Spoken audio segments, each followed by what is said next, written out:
behind.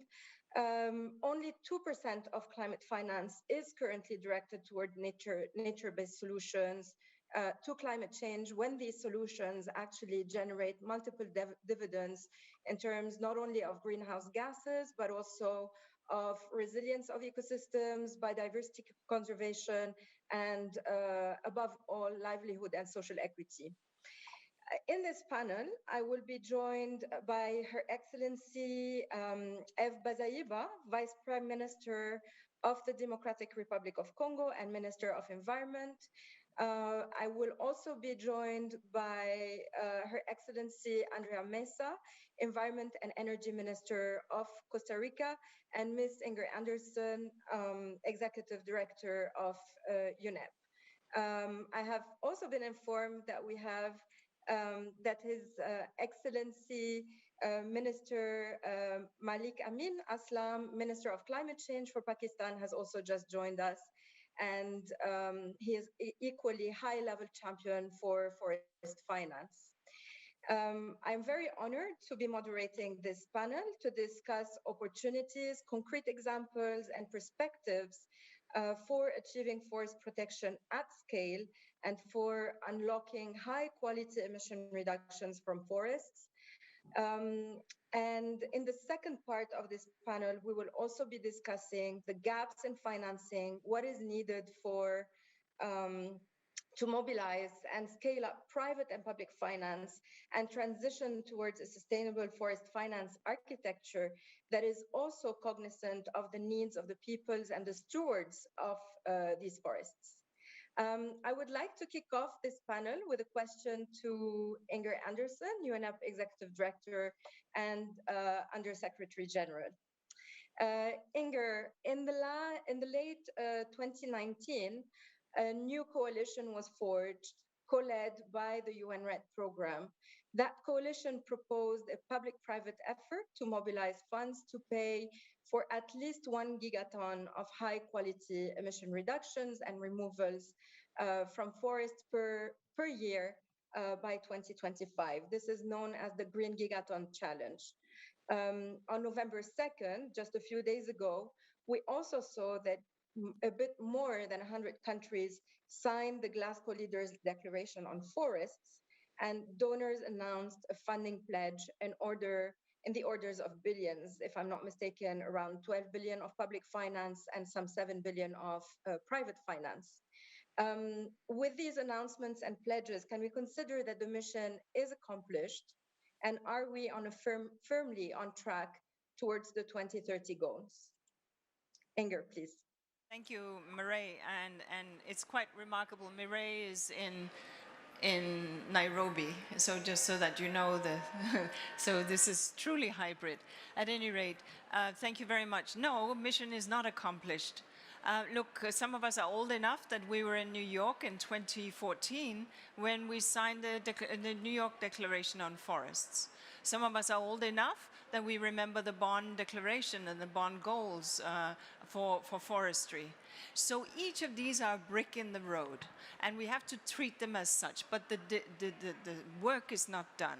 But I salute the fact that we have these pledges made just the other day. Pledges are great. We would like to see now the actual color of the money and this money moving to communities. That's actually what we need to see. And let's remember this, that finance for forests is not about the trees. It's about the people, it's about the communities, it's about the biodiversity, it's about the global weather, and yes, it's about the trees, but it's about everything, because trees are part of the whole story, right? And so having these 105 signatories, having this money being put on the table is really great. But Glasgow is not the end of the journey, and frankly, friends, some of us are old enough to remember 1992 when there was discussions about having a convention on forests. So now I'm dating myself. So look, we are pushing on this issue because forest matters. And I'm sitting next to someone who will be speaking, but forests in all its shapes matters.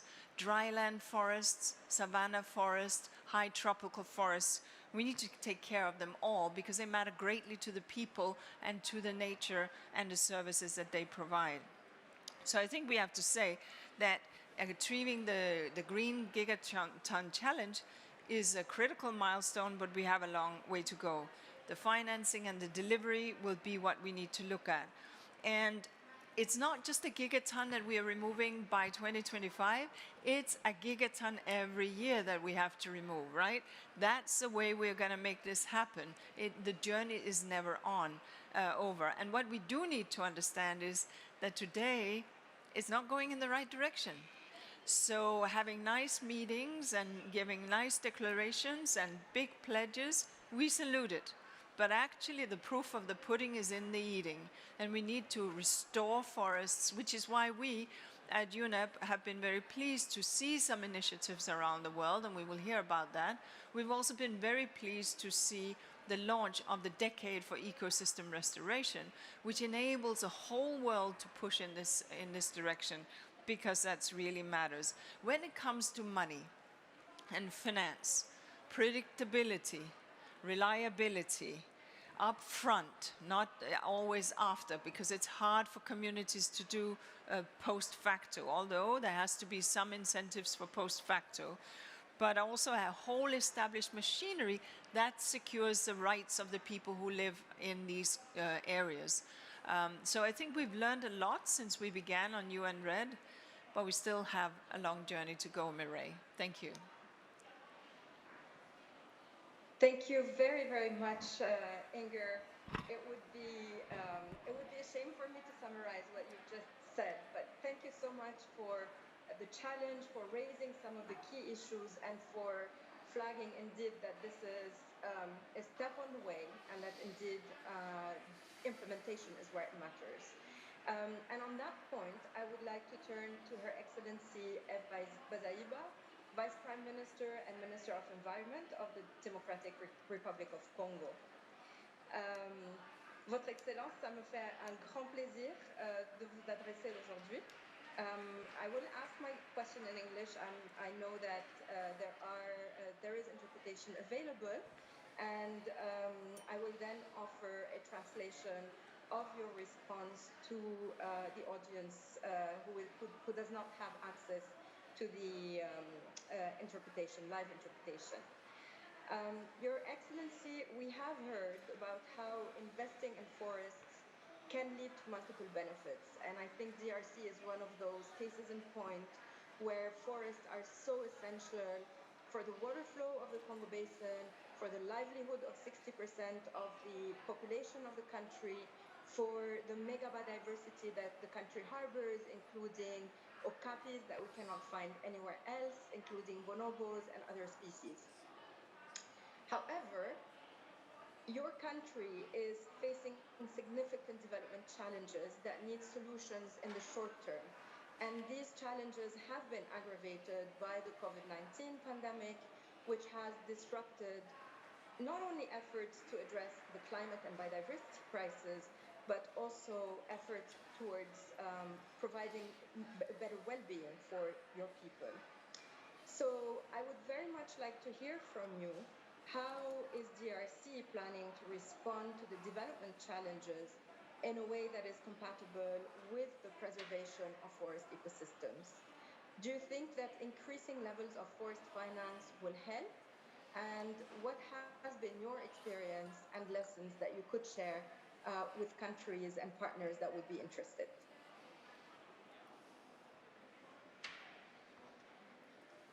Oui, merci beaucoup. Je souhaiterais d'abord féliciter l'UNRED et les programmes PUNA ainsi que tous les partenaires qui sont ici, les collègues ministres du Pakistan, Costa Rica et tous les partenaires européens qui travaillent avec nous, et surtout pour ces panels très très importants. Alors, en ce qui nous concerne, comment répondre aux défis de développement d'une manière compatible avec la conservation des écosystèmes, nous voulons d'abord refixer les idées pour parler de l'importance actuelle des forêts dans l'humanité. Alors, la République démocratique du Congo, au sein du bassin du Congo, le bassin du Congo qui dans l'ensemble a plus de 268 millions d'hectares de forêts tropicales humides qui jouent un grand rôle pour nous permettre à atteindre l'objectif d'atténuation de la température mondiale à 1,5 degrés Celsius. Et la RDC, au sein du bassin du Congo, a plus de 60% de ces forêts. Donc, nous avons un potentiel. Ce potentiel environnemental renvoie la République démocratique du Congo à une responsabilité de la gestion durable, rationnelle, responsable de ces forêts. Alors, pour bien gérer ces forêts, nous devons aussi fixer les idées pour savoir que la forêt constitue toute une vie. Il y a des gens qui vivent dans la forêt et avec la forêt. La forêt, c'est notre garde à manger. La forêt, c'est là où nous tirons toute la survie, l'éducation, la santé, parce que la pharmacopée, les médicaments, c'est dans la forêt. Le meuble que nous utilisons, c'est dans la forêt. La nourriture, c'est dans la forêt. Les cultures que nous faisons, c'est dans la forêt. La forêt nous accueille à la naissance avec notre berceau, nous accompagne toute la vie et nous enterre avec le cercueil. Alors, si vous nous demandez de ne pas faire pression à la forêt, de ne pas utiliser les bois de chauffe comme énergie, il faut une compensation. Il faut donner les moyens alternatifs pour permettre à préserver la forêt. Le moyen par excellence, c'est l'accès à l'énergie. Et là, ça demande des fonds. Et l'expérience que nous avons aussi, il faudrait absolument que les pays industrialisés, là je m'adresse au G20, dont l'Europe fait partie, devons savoir que tous les fonds qu'ils devront mettre pour permettre à la préservation des forêts ne constituent pas les fonds à donner aux pays pauvres et l'aide au développement. Ça constitue un investissement qu'on donne pour lutter contre le réchauffement climatique. C'est un enjeu important. Il faut avoir l'équilibre entre les fonds présentés et les besoins de la population. Nous avons besoin d'améliorer notre agriculture, ne plus brûler les forêts. Il faut nous donner l'alternative, la technologie. Nous avons besoin des infrastructures qui nous permettent à ne plus nous référer à la forêt pour la survie. Parce qu'il y a aussi un autre point que je dois souligner, que la population propriétaire des forêts et gardienne des forêts ne soit pas considérée comme un danger qui détruit la forêt. Que cette population-là soit considérée comme gardienne par excellence de cette forêt. Elle n'a que besoin de l'éducation, de sensibilisation, de renforcement des capacités pour avoir les méthodes nécessaires pour protéger les forêts. Elle a besoin de l'information. Que signifie réchauffement climatique? Comment on doit se comporter pour que nous puissions lutter contre le réchauffement climatique tout en demeurant dans le développement.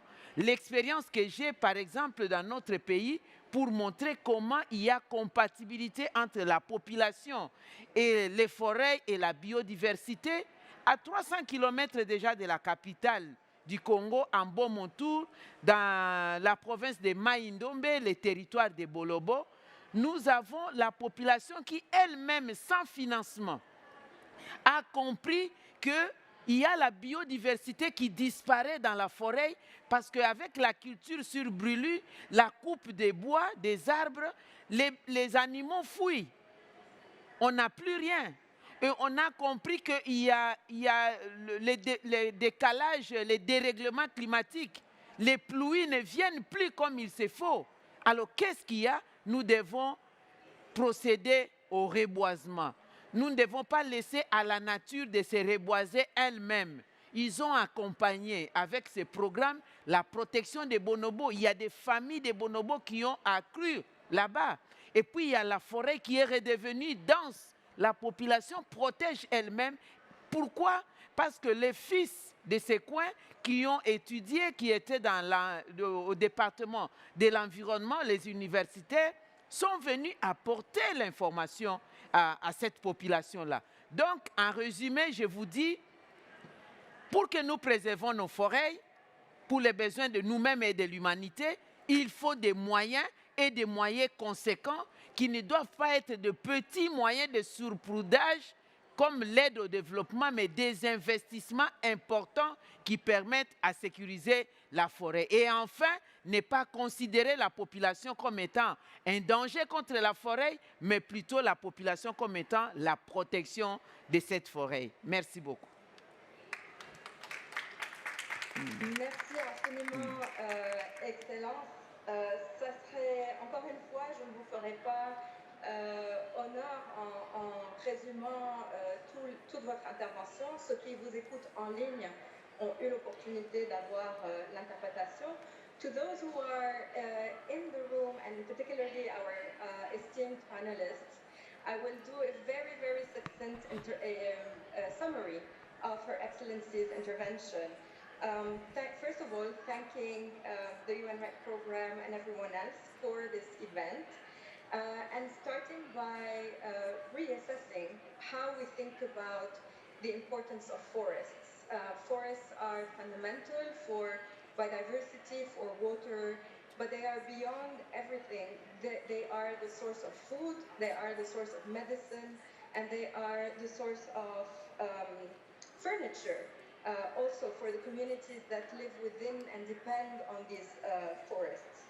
Her Excellency used a very interesting example of saying people of the Congo are born in the forest, and the forest is also their grave. So from cradle to grave, the people of Congo depend on this forest and cannot be considered as the enemies or as the pressure on forests, but rather the custodians of forests. And this is why any response that is proposed should first off be financed at scale in terms of investments to respond to the needs of the population and to make sure that they are provided with alternatives. And second of all, as a call to the G20 member states, Her Excellency calls for climate finance not to be considered as ODA or charity or sprinkled funding left and right, but rather as structural investments that will help the communities and population address their needs, all the while preserving and protecting the forests. Votre Excellence, j'espère que ceci nous permet de couvrir succinctement ce que vous avez mentionné. And on that point, I would like to now turn to Pakistan, to His Excellency Malik Amin Aslam. You are one of the champions for forest finance. Can you tell us what has been the role of forests in Pakistan's economic recovery to COVID-19? And more broadly, what has been the experience of Pakistan in mobilizing finance to conserve and restore its forests? We would very much like to hear from you about building forward greener. Thank you very much. They just...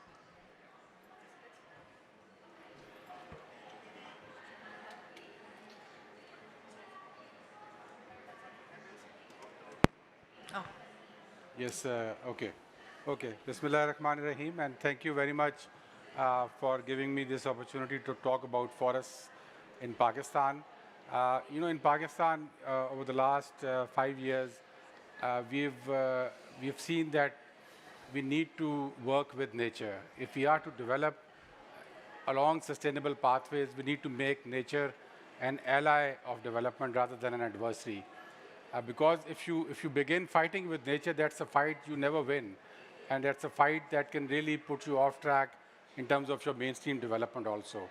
But on the contrary, when you invest and when you trust in nature, nature starts paying you back in ways that you cannot even imagine. And forests are, I would say, at the forefront of the solutions that lie in nature. Pakistan was a country where we had forests going down. We were a country which was deforesting. But then we came out with a vision to not only arrest that, but to go in the opposite direction and start afforesting Pakistan. So we started this dream project that we had called the Billion Tree Tsunami Project in one of our provinces. And this started in 2014. And when we started investing in that project, all the money was coming from our own pocket. We were not going to any partner. We didn't go to any multilateral bank for the money for investing in forests, because we believed this is the right thing to do. And we stepped forward and started planting the trees and protecting the forests. There were 4 main lessons that we learned in 3.5 years of that investment. One was that we really had to have zero tolerance for tree cutting and what was called the timber mafia in that province at that time. And that zero tolerance had to be politically backed. And we had a number of incidents, and one of them I vividly remember is that there was a Twitter feed which said that forests were being cut in one part of Pakistan, which is the northern part. There was snow over there, very inaccessible. And we sent a team, and they checked, and they found out that, they gave us a bureaucratic reply that, no, these are old trees, they've been cut 5 years back. But the next day, again, I got the same feedback from somebody who was sending it on Twitter. So when I sent it to my now Prime Minister and then party chairman, he said, just get a chopper and let's go there. So we went there and the trees were cut. But on that day, we took a decision. We took a decision to suspend the Department of Forestry right from the lowest rank to the highest rank. And that was a message that sent shivers into the whole system. And after that, suddenly, things started changing in that province. It was a watershed moment. The forestry people knew we meant business. The lot of politicians and bureaucrats who were feeding off that timber knew we meant business. And within 1 year, that province for the first time started importing timber. So there was no timber to be bought in the market because it was not being cut. So these sort of signals are very important. Number 2, we learned that you need to have total transparency and credibility if you are go out and plant forests. Because when you do that, you get the money and financing, and for that financing to keep on flowing, you need to have credibility of what you're doing. You need to make sure the forests are surviving. And that credibility comes in through a third party. Government can keep on saying we planted so many trees, nobody's going to believe you. We got the WWF to do a performance audit, a yearly performance audit of that project against the wishes of the government, because governments don't like to be audited by private parties. But we did that, and that created the credibility and the transparency for that process to go forward. Number 3, the lesson was that forestry, anything you do with forestry, and I agree with the Honorable Vice Prime Minister who talked about, people being born and dying in those forests. These are the people who are going to save the forest. You need to get the communities, the local communities involved in forest protection. Unless they become real owners of that forestry process, it will not happen. So that was the third lesson. We made it very people-centric. And the fourth and final lesson that we learned in this whole process was that it has to be flexible. So the plan has to be flexible. So you just can't say that I'm going to plant this type of forest in this land. We kept it flexible. For instance, assisted natural regeneration, which is the best, most effective way of protecting forests by involving the communities, was about 40% when we started. When it ended, it was 70% of our plan. So these were the 4 lessons we learned. About the money, where the money is coming from. So far, the money was coming from our own pocket by the government of Pakistan. But now we have partners coming in with multitude of innovative financing options available. I was just coming out of a meeting with the Asian Development Bank, who were talking about what they called a policy-based lending. So they want to give us the next pot of money because we planted these forests. As a benefit of these forests, we get the money at a concessional rate. So don't worry about the money. Go out and plant the forest and protect it, and you'll get the money. Thank you. Very nice.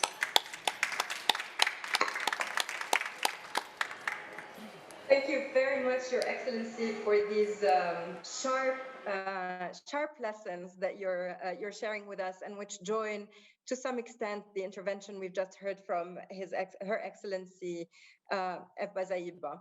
I would like now to turn to Her Excellency Andrea Meza, Environment and Energy Minister of Costa Rica.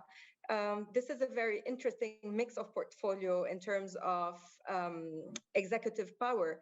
And Costa Rica has been a poster child for turning the tide on deforestation since the early 80s through policies and mechanisms such as payment for ecosystem services and results-based payments.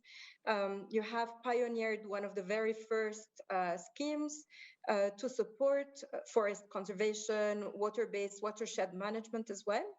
And recently, Costa Rica has also received results-based payments from the GCF.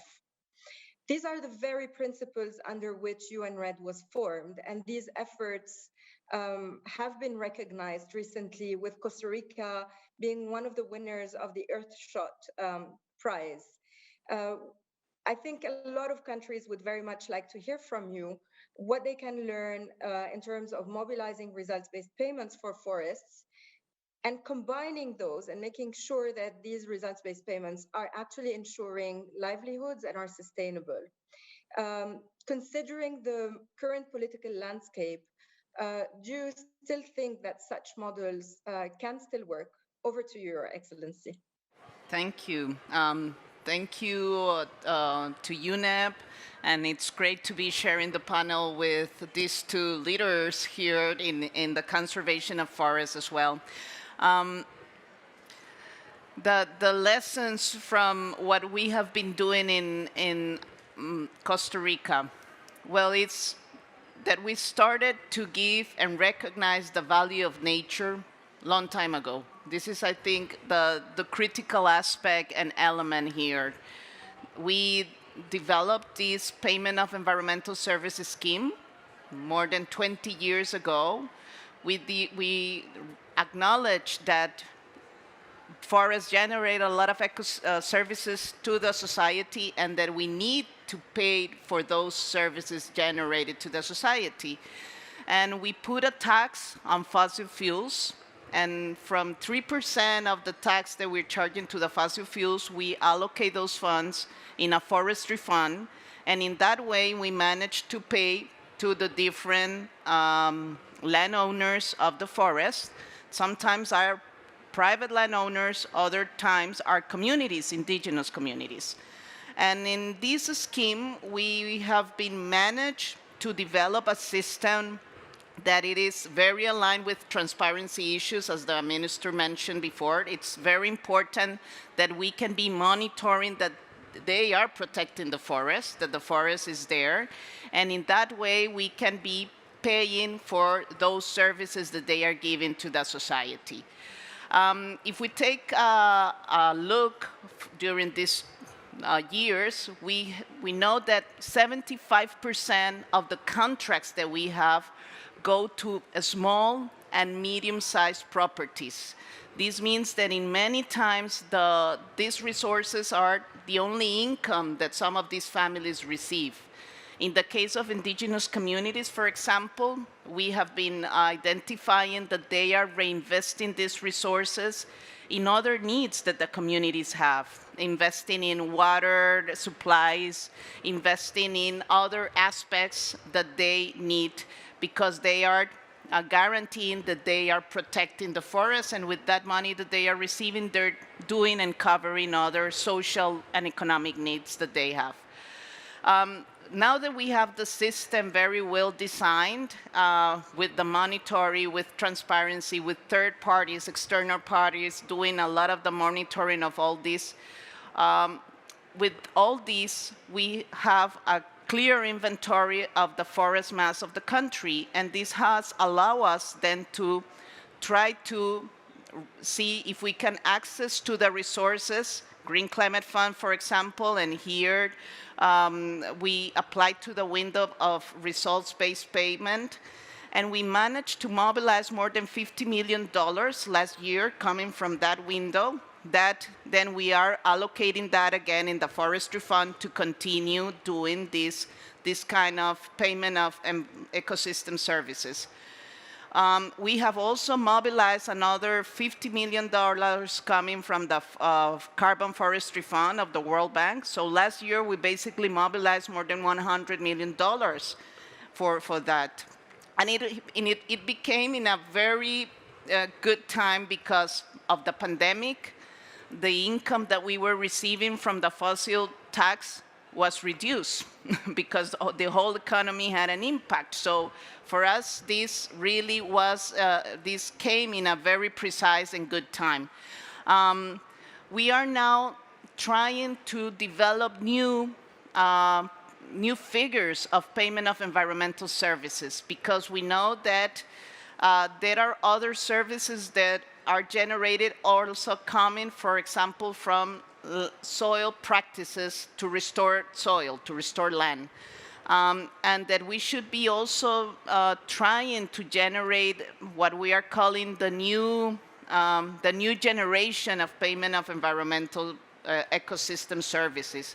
Also, if we can give value to what is happening in mangroves, which is also very important as well, and that we also need to be restoring mangroves. So we are right now discussing this new generation of payment of environmental services, because we have understood that it's not only to have our conservation areas, it's to do a landscape management, and that we need to continue working with the different farmers. And if they implement practices to restore their soils, they are also doing a lot of carbon capture. This is something we are analyzing, and other ecosystem services that they can be also implementing. So this is a little bit where we are right now, and that it's critical that we have good MRV systems. This is very important. We're using technology now also, which is because this with MRVs, it makes it cheaper, and to also have a robust financial mechanism that it is transparent and that also guarantees that all these resources really goes to the different families. We have been benefiting almost 30,000 families in the country, and normally are poor families all around the country. So I think that this is part also of the nice story of all these payment of environmental services.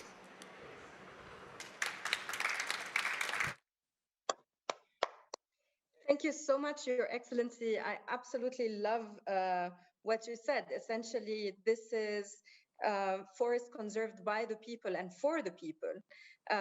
Very, very fundamental point. I will now kick off our next round, which is to be focused on transitioning to a global forest finance architecture. However, in the interest of time, and considering that some of you have already covered some of these aspects, may I kindly ask you to limit your interventions to no more than 2 minutes, and I will kick off with His Excellency Malik Amin Aslam. Your Excellency, you have talked about how investment with domestic resources actually draws investments and funding and finance by others. Could you let us know your thoughts about what is needed to address the huge finance gap to conserve and restore the world's forests? Do you think that private finance provides some of the solution? And if so, are there any concerns, and what can forest countries do to access this private funding? You may choose to focus your response on part of the question as you would prefer.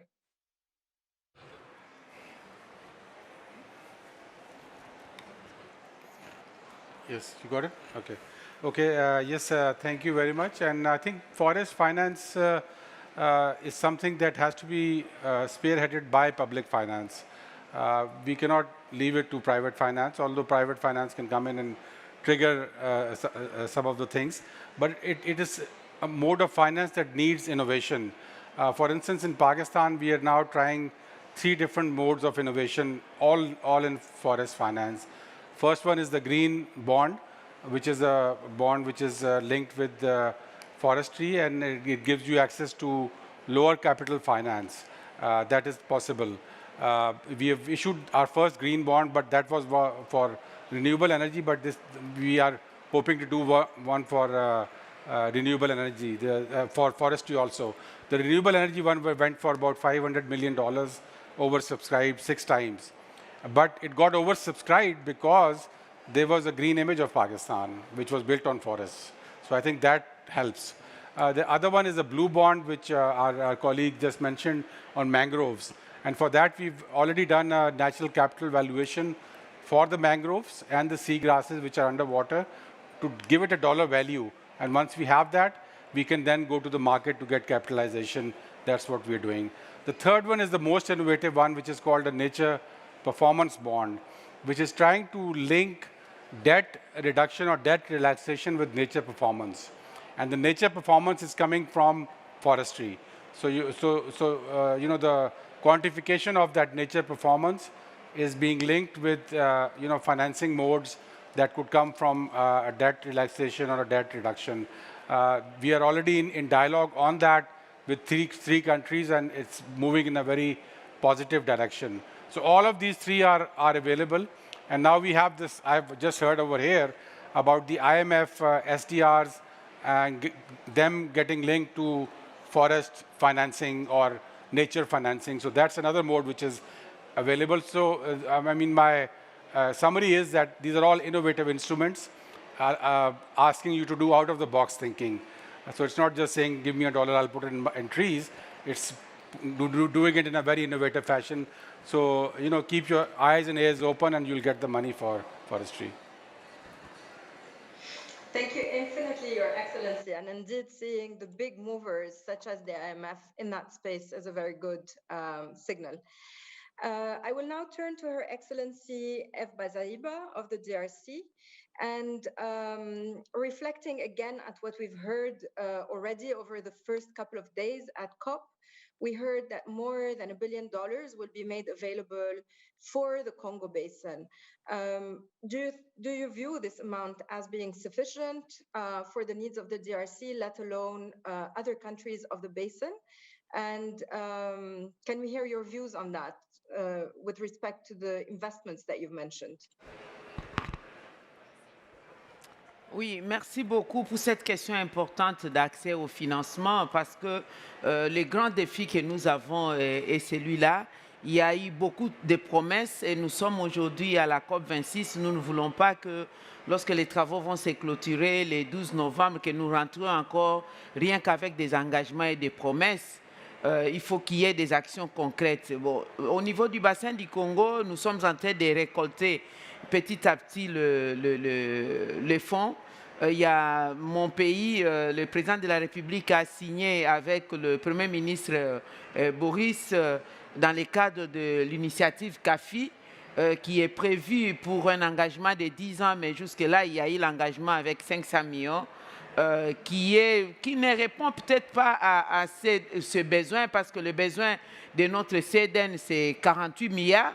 19% de ces fonds, c'est conditionnel, il faut qu'il y ait des financements et 2%, c'est notre propre engagement, c'est ce que nous avons déjà commencé. Mais nous disons qu'avec les fonds CAFI, avec tous les autres fonds qui viennent, c'est une contribution appréciable et nous en appelons à tous les autres partenaires de mettre la main donc, dans cette contribution-là par rapport au fonds d'atténuation et d'adaptation pour que nous puissions lutter contre le réchauffement climatique. Et j'insiste que ces financements, c'est un financement dont le retour est garanti dans le secteur d'énergie. Nous cherchons même les partenaires privés pour INGA, pour les centrales hydroélectriques. Nous avons besoin de ceux qui vont investir dans la transformation locale de nos minerais stratégiques, les cobalt, les lithium. Ça va aider à atteindre l'objectif d'atténuation. Nous avons besoin de la transition écologique. Là, la RDC est une réponse. Nous avons besoin de financer l'agriculture pour donner l'alternative à l'agriculture sur brûlis. C'est aussi une réponse que nous avons au niveau de la République démocratique du Congo. Donc, nous demandons qu'il y ait beaucoup de moyens, qu'on le mette, des moyens d'investissement solides, durables, pour atteindre les objectifs de développement durable. et non aller dans les fonds de développement, n'est-ce pas, qui n'amènent pas au développement. Merci infiniment, Votre Excellence. To those of you who are in the room, next to Her Excellency, a short summary again. Her Excellency highlighted that the NDC of the DRC is costed at over $40 billion, not just in terms of climate change mitigation, but equally adaptation, and that the investments that have been signaled in the forest sector recently, His Excellency, the President Felix Tshisekedi has signed with the UK Prime Minister an agreement for $500 million for the next 5 years.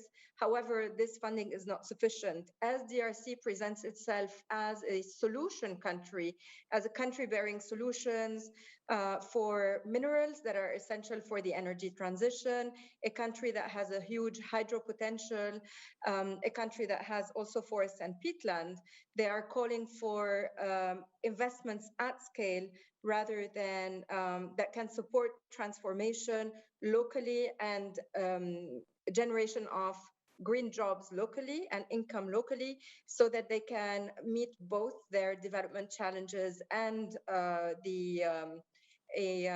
low carbon transition. With that, I would like now to turn once more to Her Excellency Andrea Meza. Andrea, could you tell us what has been your experience on prices and conditionalities? You have mentioned MRV, you have mentioned the results-based payments mobilized from the Green Climate Fund and also from the Carbon Fund. Can you tell us how what has been your experience on prices, conditionalities, and how can your example inspire a global transition for effective forest finance, considering, for instance, that you have 75% of your beneficiaries who are smallholders, and therefore you may have a high transaction cost in making sure that funding is reaching them. Over to you, please. Thank you. First, I think that we really need to raise the voice when we're coming from the countries with forest, that forest cannot continue to be seen as the cheap solution. It is very important to see in the whole climate finance architecture and discussions that we are seeing that in many of the different funds, we just recognize $5 per ton. Why? Why just $5? It should be, and we need to recognize that we're talking about other services, not only capturing carbon, sequestration of carbon. It's about generating water. It's about protecting biodiversity. So we really need to raise our voices and see and acknowledge that forests cannot be seen as the cheap solution. Why in other carbon transactions of carbon offsetting, sometimes you pay or recognize $70 for a carbon unit. And so this is one element that I think it's very important, because when we also want to do the MRVs and these other elements, there are a lot of conditions that, because they say this is a risk investment, sometimes we don't know if we're going to be having the forest in the future, so there should be buffer zones, there should be a lot of aspects that can make these operations with a lot of transactional cost that at the end doesn't allow us to use that money in forest conservation. So I think that it's very important to understand that, yes, to do the MRV, to start negotiating, sometimes there are a lot of other costs that are there that should be also considered, and that for this reason we should be also making the case that nature cannot be seen as the cheap solution for the climate crisis. Thank you so much, Your Excellency. And last but not least, turning now again to Inger. Inger, you have said that we are aiming for a gigaton on a recurrent basis. And that will be a challenge, whether we like it or not, but we need to start somewhere. What do you think are the policies and incentives that could be put in place to catalyze this transition? I think that you've heard it just from the three ministers. And I think we've heard it really very well. Political will at the highest level, community buy-in, clearly, rights. Let's be very clear. This is not carbon that belongs to the government. The people who use these lands have rights, and part of the revenue that comes to the country must go to these rights without any political strings attached.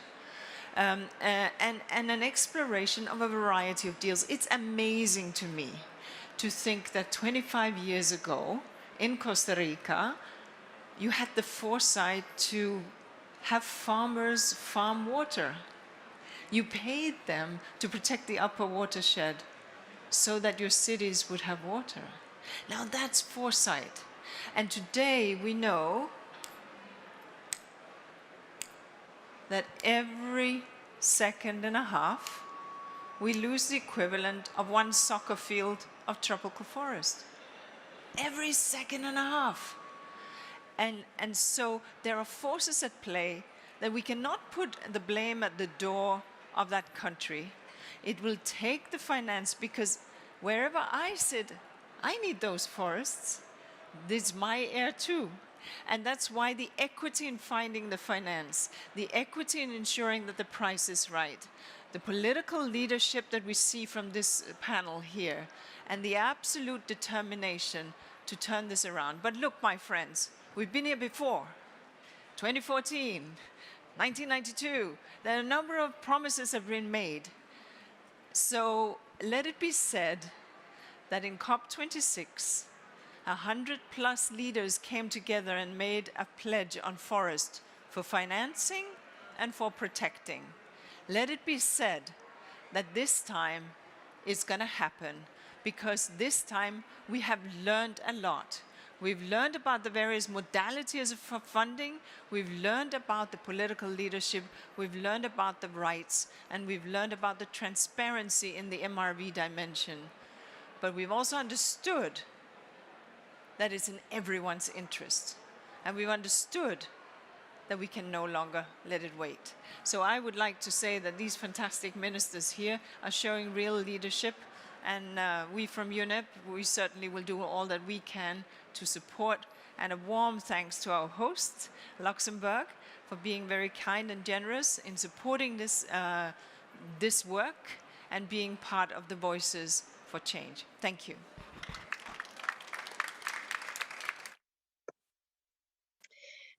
Inger, and to all my panelists, thank you so very much. I will not do a summary. Inger, I think you have summarized our event today very well.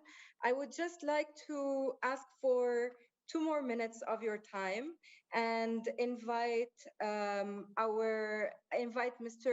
Yunsik Park, the Secretary General of the 15th World Forestry Congress, to tell us a little bit about the next steps, one of the bricks in that wall, Inger, as we go towards the World Forestry Congress in 2022 and beyond. Secretary General, please. Yeah, thank you. Excellencies, distinguished guests and speakers, ladies and gentlemen, my name is Park Eun-sik, and I'm the Secretary General of the 15th World Forest Congress Secretariat. It is my great honor to be here with you and to have closing remarks. This week we have seen many good news, such as the leaders' declaration on forest and land use, and the global financing forest pledge. And I'm very pleased because I am a forestry guy, so forest has been put at the forefront of the climate solution. More than 100 of the world leaders have committed to halt and reverse the forest loss and land degradation by 2030. In addition, the public and private donors have pledged financial support for forest actions. As a member of international community and a host country of the 15th World Forest Congress, the Korea already expressed its support for the commitment and participate in the global financing pledge.